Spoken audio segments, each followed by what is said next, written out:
There's a version of you that never sleeps in, never skips training, never wastes time. There's a version of you who never fails. It is waiting for you.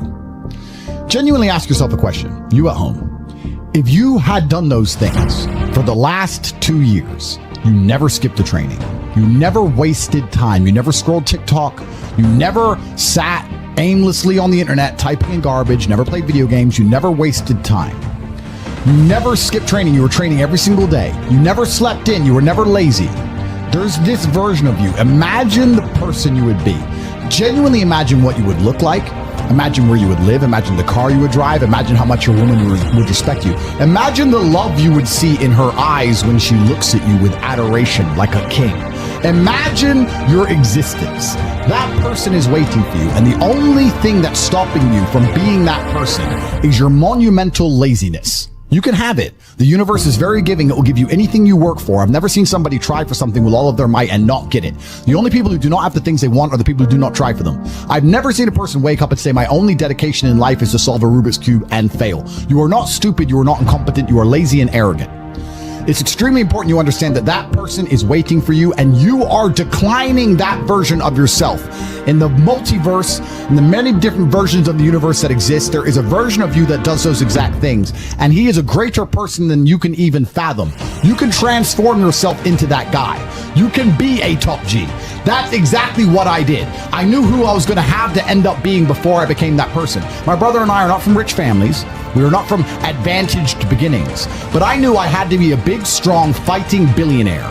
That's what I knew I had to be. Discipline is the key to success. If you cannot force yourself to do something you don't want to do, how are you ever going to put yourself through the suffering required for greatness?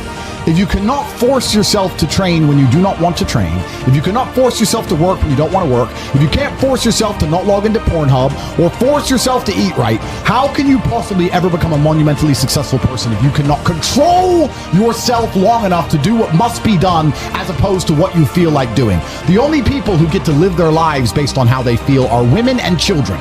Children can cry because they feel like crying, as can a woman. A woman can start an argument because she feels like arguing, as can a child. A man must do what he is supposed to do irregardless of how he feels. That is the key component to masculinity, is discipline. If you do not have the discipline to dedicate yourself to anything, you are going to fail and be crushed by the people who can. If you only go to the gym when you feel like going to the gym, you're never going to be as strong as the people who go to the gym when they don't feel like going to the gym. That is a reality of life. So, I train every single day. I've actually heard from some people saying, you overtrain. And I explained to them, one, I don't believe in rest. I'm not you. I'm not pussy, and I'm not broke like you are, Mr. Fitness Trainer, standing around the gym teaching people for $50 an hour. I don't need to listen to you. Secondly, I don't train because I want to get bigger. I train every day because it is difficult to train every day. It hurts. I don't want to. I wake up and I'm busy. I have other things to do. I don't feel like doing it, so I force myself to do it 7 days a week, 365 days a year, so that I know I'm the kind of person who can do what he doesn't want to do when it needs to be done. I am that man, and it is more of a mental exercise than a physical exercise at this point. How can you ever outcompete me if I can force myself to do the things I don't want to do and you cannot? Discipline is absolutely essential for success, and you need to get very comfortable and very used to the idea of understanding that on your path to greatness, there are going to be long periods of time where you hate what you are doing, where you are dissatisfied with the actions you must undertake, where you are tired, where you are stressed. That is why it is difficult. That is why most people won't make it. If the path was easy, everybody would walk it and it would lead nowhere. 100 people start the path, 99 fall off because it is difficult, and the one person who makes it to the end gets the gold. If all 100 made it to the end and the gold was divided by 100, it wouldn't even be worth anything. The difficulty gives it value. The fact that it is difficult to do is the key component into the fact you want it in the first place. If it wasn't difficult, everyone would have it and you wouldn't want it because no one would respect it. It's supposed to be hard. Life is supposed to be hard. You're supposed to think this is terrible. You're supposed to suffer and smile through the pain regardless. Discipline is the key to success in all realms as a man. And if you lack it, you stand no chance. You can give most people a roadmap to success. You can give them a Ferrari with a full tank of gas, and a lot of people still wouldn't make the destination because they would say the drive is too far away.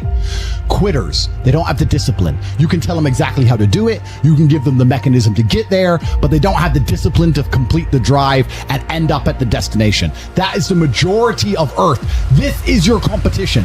People who, even if they are told what to do, and people tell them exactly how to do it and help them do it, still quit, still fail because they lack discipline. Even me, with my monumental powers, I can't make a quitter successful. It doesn't matter how good I am. It doesn't matter how easily I make it for them to succeed. It doesn't matter how compendious and concise and powerful the real world is. It doesn't matter how much I text them and motivate them, how many emergency meetings I do to try and talk to them and hype them up, how much motivation I give them. It doesn't matter what I do. If they are a quitter, guess what they're going to do? They're going to quit.